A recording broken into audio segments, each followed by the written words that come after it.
बिस्मिल्लाहिर्रहमानिर्रहीम। अस्सलाम वालेकुम students, my name is Abdurrahman and I am teaching you biology. Students, आज हम इस चैप्टर नंबर 9 का एक अहम तरीन टॉपिक डिस्कस करने जा रहे हैं, that is about the evolution of seed habit. पौधों ने बीज क्यों बनाया और किन किन मराहिल के जरिए बनाया, इन सब डिटेल्स के लिए बोर्ड पे चलते हैं। Alright, the topic is one of the important topics of chapter number 9। This is evolution of seed habit. जी स्टूडेंट्स, अब सबसे पहले नंबर पे तो इसका मतलब समझ लेंगे ये है क्या evolution of seed habit. Evolution Irtika का अमल। इसका मतलब ये है कि पहले वाले पौधे जितने भी हमने पढ़े, ब्रायोफाइट्स और अर्ली टेरिडोफाइट्स वगैरह, उनके पास बीज बनाने की सलाहियत मौजूद नहीं थी और वो बीज नहीं बना सकते थे। स्पोर्स के जरिए और गेमिथेंजिया यानी कि आर्चिगोनिया और एंथेरिडिया के जरिए रिप्रोडक्शन का अमल करके तो लाइफ साइकिल्स को मुकम्मल कर रहे थे। लेकिन वक्त गुजरने के साथ साथ जैसे जैसे प्लांट्स ने डिफरेंट एनवायरनमेंट्स को पेनिट्रेट करना शुरू किया, यानी कि डिफरेंट हैबिटेट्स में जाना शुरू किया, साथ साथ उनको इस बात की जरूरत पेश आई कि अगर कहीं माहौल बदल जाए, यानी कि टेरेस्ट्रियल एनवायरनमेंट में कंडीशंस चेंज हो जाएं, तो वहां पे भी गुजारा करना है, किस तरह से सर्वाइव करना है। इन अडेप्टेशंस में एक जबरदस्त किस्म की तब्दीली ये आई कि प्लांट्स ने स्पोर्स वगैरह की निस्बत एक ज्यादा रेजिस्टेंट स्ट्रक्चर बना लिया, and that structure is known as seed. Okay, seed habit का मतलब यह है कि the property of bearing the seed, ऐसी खसूसियत के पौधे बीज बनाना शुरू कर देते हैं, इस चीज को हम कहते हैं seed habit. Alright, do not confuse this word with habitat. Habitat का मतलब होता है ऐसी जगह जहां पे कोई भी जानदार रहता है, और हैबिट का मतलब यहां पे क्या है, खसूसियत, property that is exhibited in the form of vegetative structure. Alright, उसके बाद स्टूडेंट्स अगर हम देखें तो हमें पता चलता है कि द अर्ली ट्रेकियोफाइट्स यानी कि vascular plants had no seeds. Alright, bryophytes वगैरह के पास तो पॉसिबिलिटी है ही नहीं कि वहां पे सीड्स हो, लेकिन उसके साथ ही साथ जो ट्रेकियोफाइट्स हैं, इनमें भी जो आगाज वाले ग्रुप्स हमने पढ़े, उनमें हमें पता चला कि कोई सीड मौजूद नहीं है। जबकि later on after the Lycopsida हमें ये तब्दीलियां नजर आना शुरू हुई कि यहां पे कोई ना कोई प्रोबेबिलिटी या चांसेस हैं कि पौधे अपने अंदर ऐसी तब्दीलियां पैदा करनी शुरू कर चुके हुए हैं कि बीज बना लें। और ये सारे का सारा एवोल्यूशनरी अमल जो रिप्रोडक्टिव स्ट्रक्चर्स के अंदर था, इसको 390 मिलियन साल लगे। एमसीक्यूज के लिए बहुत इंपॉर्टेंट स्टेटमेंट है, इसको मैं लिख रहा हूं यहां पे। The evolutionary process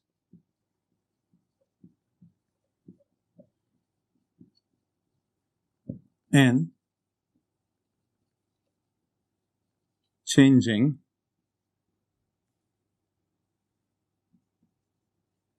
the reproductive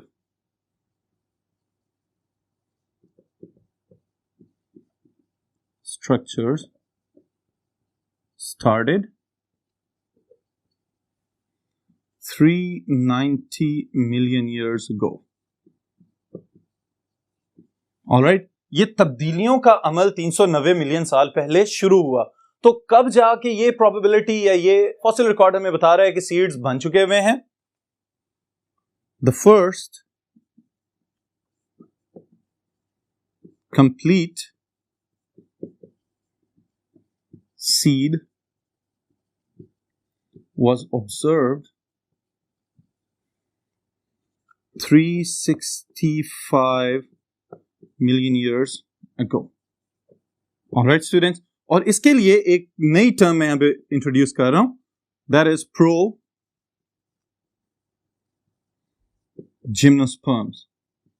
alright, आपकी बुक में ये टर्म मेंशन नहीं की हुई, इस वजह से इसको मैं नई टर्म कह रहा हूं कि ये बेसिकली वो प्लांट्स हैं कि जो डिवोनियन टाइम्स में मौजूद थे, और ये बताया जाता है कि ये प्रो जिम्नोस्पर्म्स है क्योंकि इनके अंदर earliest form of the seed नजर आई।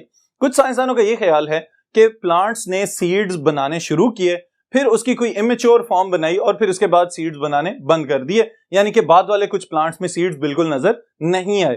फिर उसके बाद आने वाली जनरेशंस में अचानक से फिर तब्दीलियां रूनुमा हुई और सीड्स बनना शुरू हुए, और तब जाके ये प्लांट्स जो लेट फर्न्स वगैरह के अंदर हम शामिल कर सकते हैं, इन पौधों में हमें सीड लाइक स्ट्रक्चर्स नजर आना शुरू हुए, जिनको हम अर्लीस्ट सीड्स कह सकते हैं। ऑलराइट, तो अगर एमसीक्यूज में ये पूछा जाए कि कब किस दौर में सीड्स नजर आना शुरू हुए, तो आप याद रखेंगे लेट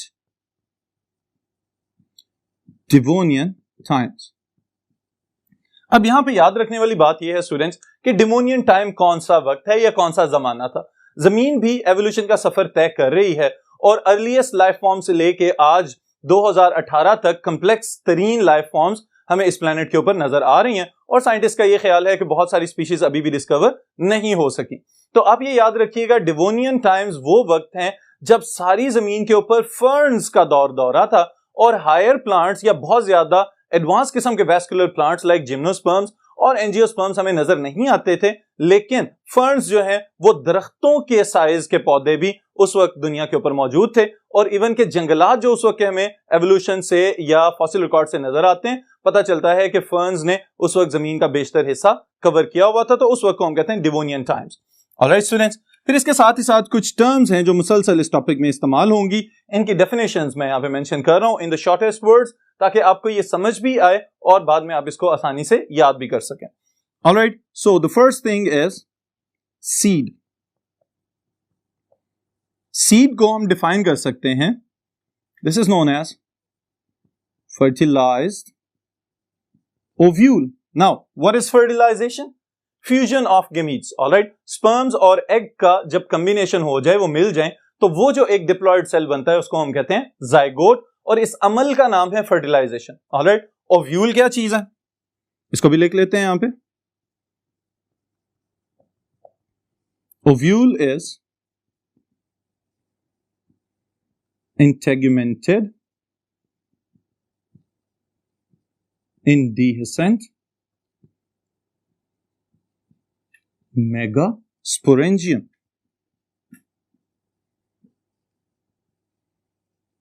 जी स्टूडेंट्स, अब इसके अंदर हमने ये स्पेसिफिक टर्मिनोलॉजी मेंशन की है। सबसे पहले हमने यहां पे लिखा है इंटेग्यूमेंटेड। इंटेग्यूमेंट्स क्या होती हैं? Protective layers around the megasporangium या later on protective layers around the seed, इनको हम कहते हैं इंटेग्यूमेंट्स। दूसरा लफ्ज जो हमने यहां पे मेंशन किया है इंडीहेसेंट, इसका ओरिजिन है डीहेसेंस। डीहेसेंस से क्या मुराद है कि कुछ ऐसे वेजिटेटिव स्ट्रक्चर्स जो मैच्योर होने के बाद प्लांट बॉडी को छोड़ जाएं। ऑलराइट, या फिर और आसान अगर मैं आपको इसके हवाले से बताऊं तो आप याद रखिएगा कि कुछ फलीदार पौधों में यह खसूसियत होती है कि जैसे ही उनकी फलियां पक जाएं तो उन्होंने चूंकि सीड्स का डिस्पर्सल करना होता है, तो उनके अंदर स्पेशलाइज्ड ओपनिंग्स बनती हैं या वो फलियां खुल जाती हैं। तो वो जो ओपन अप होने वाली जो प्रॉपर्टी है उसको कहते हैं डीहेसेंस। ऑलराइट, तो यहां पे आप याद रखिएगा कि अगर मेगास्पोरेंजियम ओपन होने के काबिल नहीं है, डिटैच होने के काबिल नहीं है, तो इस वजह से हम इसको कह रहे हैं दिस इज इनडीहेसेंट। ना ये डिटैच होगा, ना इसको जो प्रोटेक्टिव कवरिंग्स हैं वो ओपन अप होंगी, और ना ही ये ओरिजिनल प्लांट बॉडी से अलहदा हो सकेगा। ऑलराइट, इस वजह से इसके साथ ये टर्म्स लिखी हुई हैं। फिर इसके साथ ही साथ स्टूडेंट्स में यहां पे इंटेग्यूमेंट्स के लिए भी मेंशन कर देता हूं। What are integuments?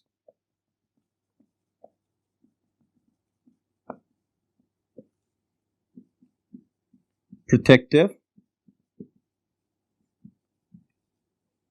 layers around megasporangium।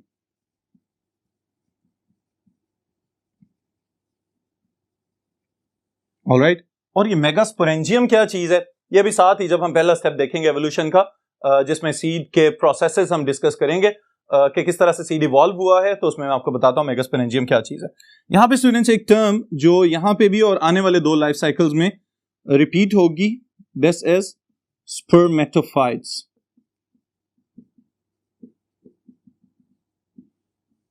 Spermatophytes, seed producing plants. चूंकि हम सीड की एवोल्यूशन के सारे स्टेप्स पढ़ रहे हैं, तो इसका मतलब यह है कि हमें ये भी पता होना चाहिए स्पर्मेटोफाइट्स क्या हैं, वो पौधे जिनमें सीड पैदा करने की सलाहियत आ चुकी हुई है। Alright, these are known as spermatophytes. Sperm seed के लिए टर्म यूज होती है, बीज के लिए, और फाइट वो पौधे जो बीज पैदा कर सकते हैं। Alright, they are known as spermatophytes. फिर इसके साथ ही साथ स्टूडेंट्स आगे हमें यह पता चलता है आपकी बुक के सीक्वेंस के अकॉर्डिंग कि कुछ ऐसे स्टेप्स हैं जो फॉलो किए गए एवोल्यूशनरी दौर में कि जिनके जरिए बीज बनता हुआ नजर आ रहा है, कि कौन कौन सी तब्दीलियां आई हैं प्लांट्स के रिप्रोडक्टिव स्ट्रक्चर्स के अंदर। इन सब तब्दीलियों को हम एनलिस्ट करते हैं और फिर इसके साथ ही डिटेल से डिस्कस करते हैं। The first thing is evolution of heterospory. जी स्टूडेंट्स, अब ये जो टर्म मैंने यहाँ पे लिखी है एवोल्यूशन, ये इसका तो मतलब वो ये इर्तिका, वक्त के साथ साथ तब्दील होते चले जाना। लेकिन आगे जो मैंने लफ्ज लिखा है ये आप पहले पढ़ चुके हुए हैं, यहाँ पे रिपीट हो रहा है। इससे रिलेटेड दोनों अल्फाज हैं हमारे पास। एक property that is known as homospory, and what is homospory? Production of similar spores. Alright, इसको अगर हम एक और तरह से डिफाइन करना चाहें तो हम ये भी कह सकते हैं production of spores of one kind. Alright, this is known as homospory. अब इस बात से हमें क्या पता चलता है कि वो पौधे जो अर्लीस्ट लैंड प्लांट्स हैं उनके अंदर जितने भी स्पोर्स पैदा हो रहे थे वो सबके सब एक ही जैसे होते थे मॉर्फोलॉजिकली, लेकिन जैसे ही जमीन के ऊपर गिरते थे तो कुछ स्पोर से मेल गेमेटोफाइट पैदा हो जाता था और कुछ स्पोर से फीमेल गेमेटोफाइट्स पैदा हो जाते थे। ऑलराइट, और इवन के कुछ पौधे ऐसे भी कि जिनके ऊपर ही बायसेक्सुअल रिप्रोडक्टिव स्ट्रक्चर्स एक साथ पैदा होते थे। एंथेरिडिया और आर्चिगोनिया सेम प्लांट बॉडी के ऊपर डेवलप हो जाते थे। ऑलराइट, ये प्रॉपर्टीज किन पौधों में है? देयर वर होमोस्पोरस, जिनके अंदर स्पोर्स एक ही तरह के पैदा हो रहे थे। लेकिन वक्त गुजरने के साथ साथ up to pteridophytes homosporous condition रही, लेकिन उनके बाद तब्दीली आई, और वो तब्दीली क्या थी? Heterospory. And what is heterospory? Two different types of spores. Microspores and megaspores. Alright students. So heterospory is what? Production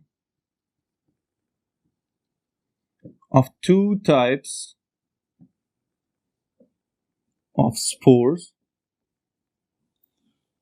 production of two types of spores. Technically अगर हम इसको देखें तो हम ये भी कह सकते हैं कि production of different spores. Hetero means different, okay, और स्पोर्स तो स्पोर्स ही हैं। इसका मतलब ये है कि दो मुख्तलिफ इकसाम के स्पोर्स पैदा हो रहे हैं, एक जिनका साइज छोटा है दे आर माइक्रोस्पोर्स और एक जिनका साइज बड़ा है they are known as megaspores. लेकिन स्टूडेंट्स, इनको याद रखने के लिए मैं एक सीक्वेंस यहां पे लिख रहा हूं जो आप लोग अपनी बुक्स पे जरूर नोट कर लीजिएगा। दिस इज व्हाट माइक्रोस्पोर्स का ओरिजिन क्या है?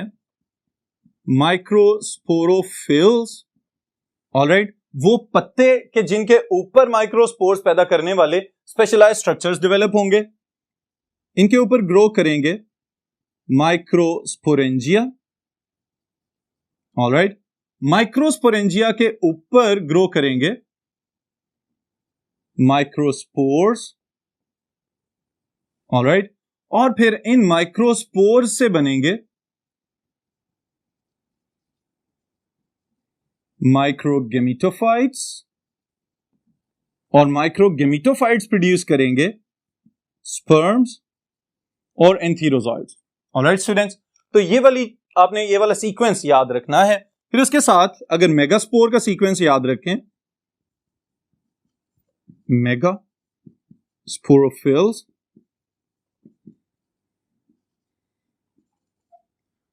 ऑन देम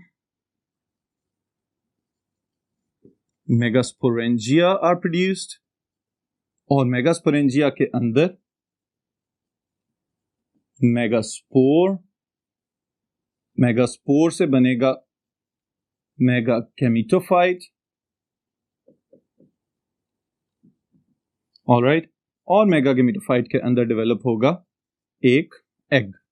ऑलराइट स्टूडेंट्स, अब ये याद रखिएगा कि असल में इन सीक्वेंसेस को मेंशन करने का मकसद क्या है, ताकि आप ये याद रखें कि एवोल्यूशन ऑफ सीड का ताल्लुक भी असल में लाइफ साइकिल्स के डिप्लोहैप्लॉन्टिक होने के साथ है। ऑलराइट, इसका क्या मतलब है कि एक तरफ स्पोरोफाइट जनरेशन, दूसरी तरफ गेमिटोफाइट जनरेशन है।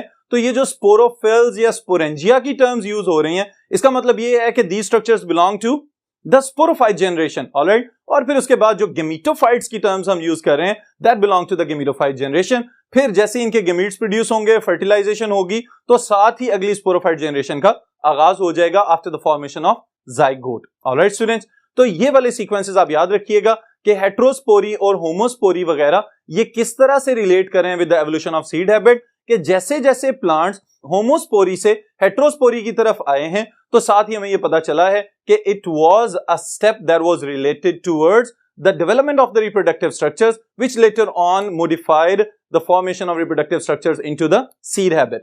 ऑलराइट, फिर इसके साथ अगली चीज अगर हम मेंशन करें तो that is point number 2 according to sequence of your book, retention and germination of megaspore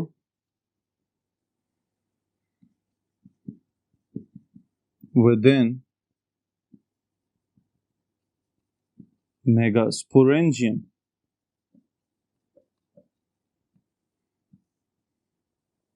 this is point number 2।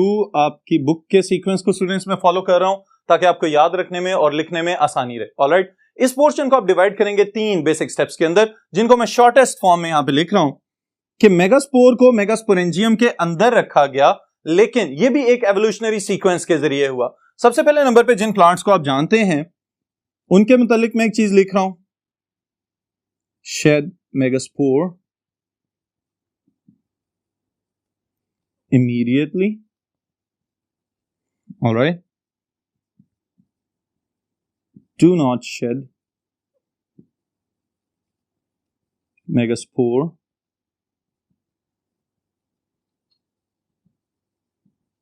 immediately, and third one is never shed megaspore or retain permanently. Alright students, अब ये 3 चीजें मैंने यहां पे लिखी हैं। सबसे पहले नंबर पे वो पौधे जिनके अंदर मेगास्पोर्स बनते थे, तो जैसे ही वो मैच्योर होते थे उसके साथ ही उनको अलहदा कर दिया जाता था। मेगास्पोरोफिल्स के ऊपर अगर मेगास्पोरेंजिया मौजूद हुआ करते थे तो क्या किया जाता था कि मेगास्पोर्स फौरन उनसे अलहदा हो जाते थे और जमीन पे गिरते थे और फिर आगे जर्मिनेशन का प्रोसेस और गेमेटोफाइट जनरेशन। ऑलराइट, लेकिन दूसरी तरफ थोड़ी सी तब्दीली हुई, प्लांट्स थोड़े से एडवांस हुए, तो ये पता चला कि इनको थोड़ी देर के लिए रोका जा रहा है, लेकिन लेटर ऑन इनको बाद में अलहदा कर दिया जाएगा। इसके लिए आपकी बुक में एक एग्जांपल मेंशन की हुई है, स्लेजिनेला, जो कि एमसीक्यूज के लिए इंपॉर्टेंट है, तो इस वजह से मैं यहां पे जरूर लिख रहा हूं।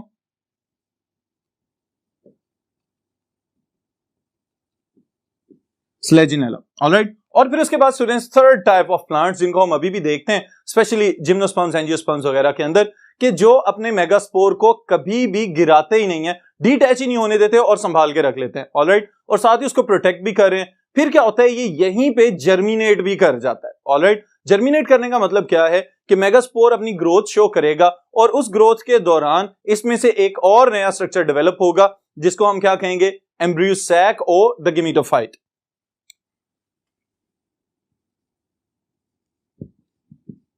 After germination,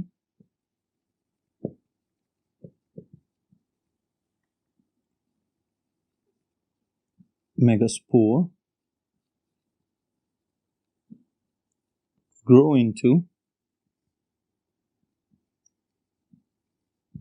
female gametophyte, and this female gametophyte can also be termed as embryo sac. Alright students, अब चूंकि थोड़ी सी एडवांसमेंट आपको नजर आना शुरू हुई कि अब हम स्पोरेंजिया वगैरह या स्पोरोफाइट से एक स्टेप आगे जा रहे हैं कि यहां पे हम एम्ब्रियो सैक और फीमेल गेमेटोफाइट की डेवलपमेंट की बात कर रहे हैं, तो इसका मतलब यह है कि इनको प्रोटेक्ट करना भी जरूरी है कि कहीं जो एडवर्स कंडीशन या माहौलियाती तब्दीलियां हैं, एवोल्यूशन के दौर के दौरान जो तब्दीलियां आ रही हैं, वो कहीं इनको मुतासिर ना कर दें। ऑलराइट, तो इसकी वजह से इनकी हिफाजत करना जरूरी है, और हिफाजत के लिए जो एक्सटर्नल लेयर्स बन रही हैं, they are integuments. Next step students, इसको मैं एक ही वर्ड की हेडिंग दे रहा हूं, इंटेगुमेंटेशन।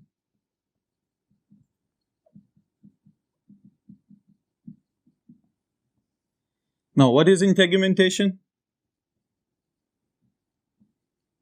Formation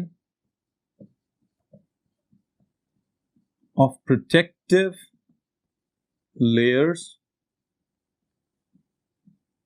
around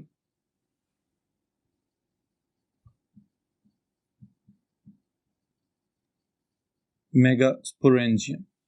ऑलराइट स्टूडेंट्स, अब यहां पे सवाल ये पैदा होता है कि ये प्रोटेक्टिव लेयर्स आ कहां से रही हैं, तो ये वाला पॉइंट भी आप याद रखिएगा कि these protective layers they came from vegetative branches of main plant body।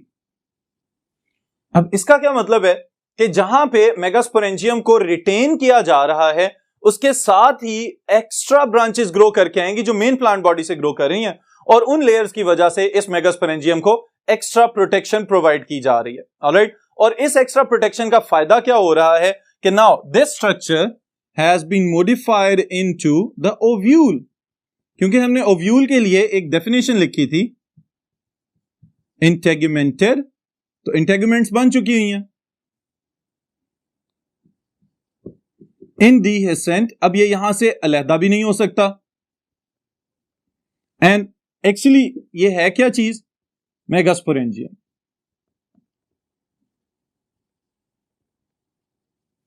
Alright students, अब इसका मतलब ये है कि इंटेगुमेंटेशन की वजह से जो मेगास्पोरेंजियम है वो मॉडिफाई हो चुका है into a new structure, and this structure is now known as ovule. Alright students, फिर इसके साथ ही साथ हम एक और स्टेप जो एवोल्यूशन के दौरान वकू पजीर हुआ उसको मेंशन करते हैं, and that was the formation of embryo sac.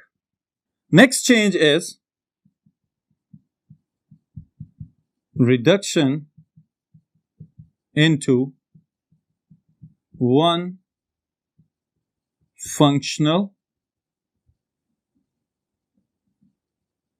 megaspore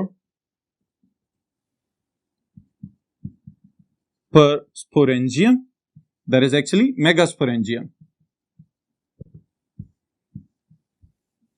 Alright students, अब इसके लिए मैं एक सीक्वेंस लिख रहा हूं आसान सा इसी हेडिंग के नीचे ताकि आपको याद रखने में मजीद आसानी हो जाए। This is what within the megasporangium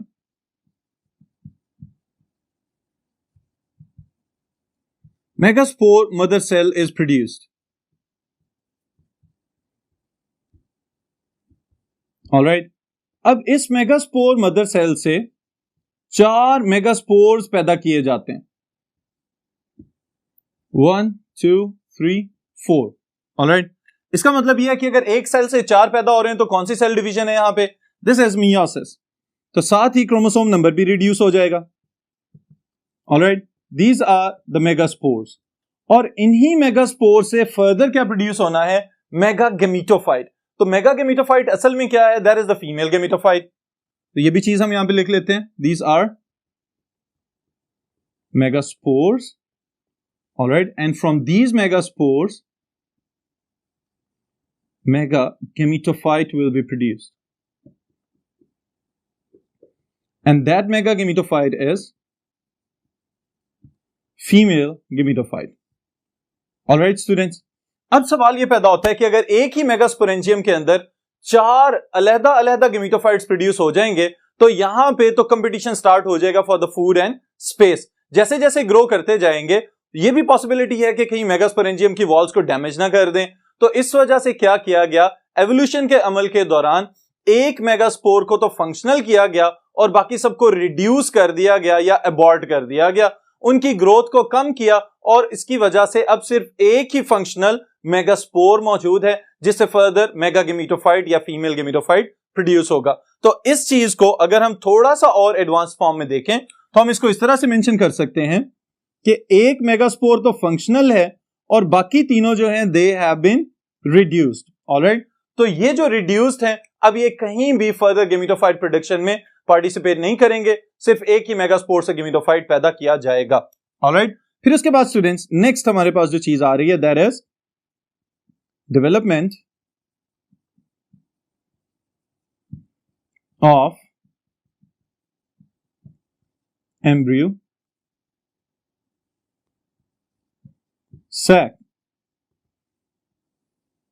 जी स्टूडेंट्स, अब ये बात भी याद रखिएगा, अभी पिछले एक स्टेप के अंदर मैं आपको बता के आया हूं कि एम्ब्रियो सैक असल में क्या है, द गेमीटोफाइट। इसका मतलब यह है कि मेगास्पोर जर्मिनेट करेगा तो फीमेल गेमीटोफाइट बनेगा, and female gametophyte is the embryo sac.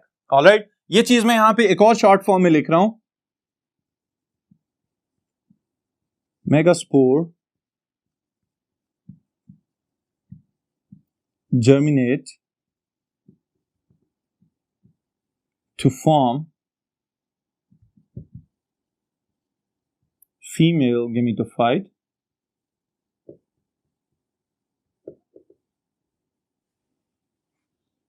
और इसको यहीं पे रोक देते हैं, female gametophyte is the embryo sac. Alright students, फिर इसके साथ ही साथ इन्हीं तब्दीलियों में एक जबरदस्त किस्म की तब्दीली नजर आ रही है जो कि सेक्सुअल रिप्रोडक्शन को एनहांस कर रही है, और वो क्या है? Development of the distal end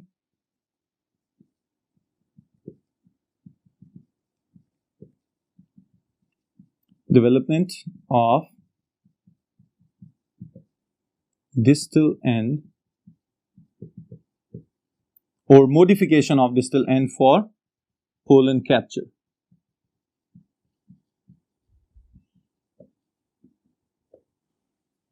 इसको मॉडिफिकेशन कर लेते हैं।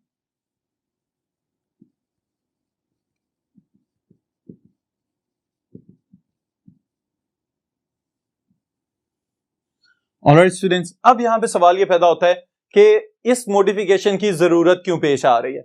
ये सारी पिछली तमाम तब्दीलियां जो हम अभी तक ऑब्जर्व करके आए हैं एवोल्यूशन ऑफ सीड हैबिट के अंदर, they were for the development of the female gametophyte. तो फीमेल गेमेटोफाइट के अंदर फीमेल गेमीट भी मौजूद होगा, and that is the egg. तो इसका मतलब ये है एग अकेला खुद ब खुद इस पूरे सेक्सुअल फेज में से अगली स्पोरोफाइट जनरेशन को पैदा नहीं कर सकेगा, तो उसको किस चीज की जरूरत होगी? स्पर्म्स आए और उसके साथ फर्टिलाइजेशन का प्रोसेस मुकम्मल करें।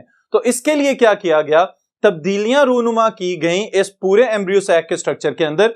उसकी वॉल्स जो ऊपर की तरफ को ग्रो करके जा रही थी वो बिल्कुल टिप के या एपेक्स के करीब पहुंच के अंदर की जानिब को बेंड हो गई, और जैसे ही बेंड हुई तो वहां पे एक छोटा सा अपर्चर या रास्ता रह गया जहां से बाद में पोलन ट्यूब आराम से एंटर होकर अंदर आए, और अंदर आते ही वहां पे स्पर्म न्यूक्लियस एग के साथ फ्यूज करे और फर्टिलाइजेशन का प्रोसेस मुकम्मल हो जाए।